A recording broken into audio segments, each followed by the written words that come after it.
से आपका राब्ता एक यकीनी सी बात है। अगर आपका अल्लाह से ही राब्ता नहीं है तो आप किस किस्म की जिंदगी गुजार रहे हैं?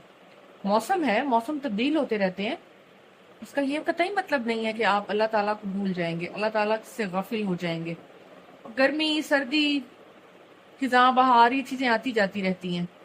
कई लोग जो आज वफात पा चुके हैं उनकी जिंदगी में भी ये मौसम आते रहे हैं, लेकिन उन्होंने बगैर किसी राब्ता तोड़े, अल्लाह पाक से राब्ता तोड़े बगैर, बगैर किसी नागे के, उन्होंने अल्लाह ताला से अपनी मोहब्बत को जारी रखा है। कुछ भी हो जाए, 1 घंटा जरूर अल्लाह ताला के लिए निकालें।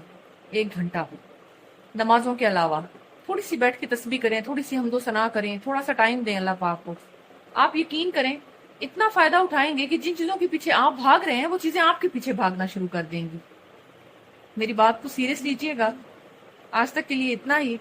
फिर किसी अच्छे से टॉपिक के साथ कल हाजिर होंगी। अल्लाह।